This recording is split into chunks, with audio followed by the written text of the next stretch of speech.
Next week, we will have a gospel lesson about Zacchaeus. Zacchaeus is a small man, we're told, in stature, and he's a tax collector, and he climbs up into the tree to see Jesus as he's passing. You'll remember that story. And this takes place in Jericho. And it's important for us because Jericho is the last stop before Jerusalem. From Jericho, the road turns sharply uphill and goes up into the hill country where we come to Jerusalem and the events that take place there. So we are only 1 week away from Jericho. That is, we're getting towards the end of this long journey that we've been on with Jesus for these 3 or 4 months now, walking on the path that has led us towards this point.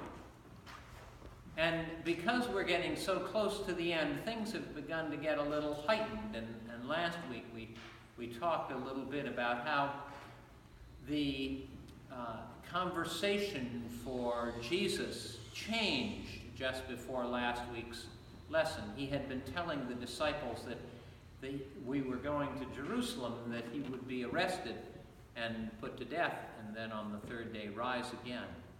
And he has said this repeatedly along the way.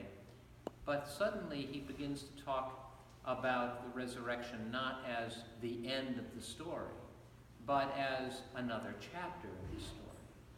And he begins to talk about the end of the story, which is the coming of the Son of Man. That is, that deeply rooted Jewish tradition that at the end of time, God will wrap things up. God will send the one who will redeem the world, who will bring it all to completion. And that so no longer are the disciples, you and I, living in anticipation of what will happen in Jerusalem, or even in anticipation of the resurrection, but we live our lives in anticipation of this wrapping up that God will do. Now that we know about Jerusalem and we know about the resurrection. And it's in the context of that larger perspective of the end of time coming towards us that the conversation also turns to the question of prayer. Prayer as one of those ways in which we reach out to meet the God who is coming towards us. It is one of the ways in our lives in which there is a meeting point between God and ourselves. It's not a halfway meeting point. We barely get outside of ourselves in our prayers. But God is there coming towards us, waiting to meet us, just as God is coming towards us at the end of time as well. And so he talked about the importance of persistence in prayer. So the widow goes and bugs the judge, who doesn't really care about her, but finally gives in. And he says, that's an example of persistence. Persistence on the behalf of an issue of justice. That's where you should be in your prayer life, is you should be persistent. So today we have another story about prayer in a little different framework. There are 2 men who go up to the temple to pray. And one is a Pharisee and one is a tax collector. And in the telling of this, Jesus is in many ways not telling his disciples anything new. He has, in the Gospel of Luke, has some themes that he's been sounding all the way along in this journey.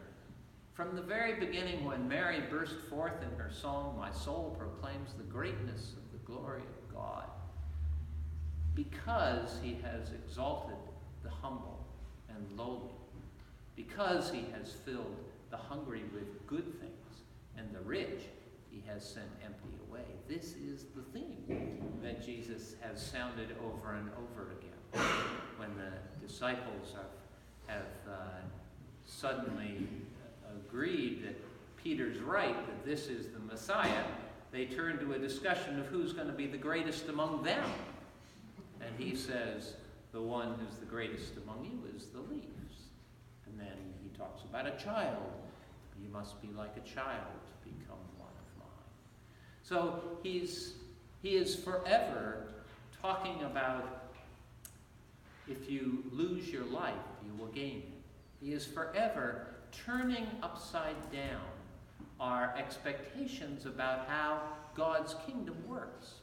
That leadership in God's kingdom is servanthood, and that those who die will live. And this story that we hear today is yet another sounding of very much that kind of theme. There is a Pharisee who goes to the temple to pray. Jesus gives no intimation that this guy's a bad guy. He just seems to be a good Pharisee. And a good Pharisee is someone who strives to live a righteous life. And a righteous life in the world of Pharisees is a life that pays attention to all those laws of the Hebrew tradition. I think there's 538. And so they mold their lives around these laws, around these commandments, around these ways of being righteous. And if you and I look at those laws, we'll agree with most of them. These are not bad laws, you know. And this guy has decided that he will buy into it whole hog and be a good Pharisee.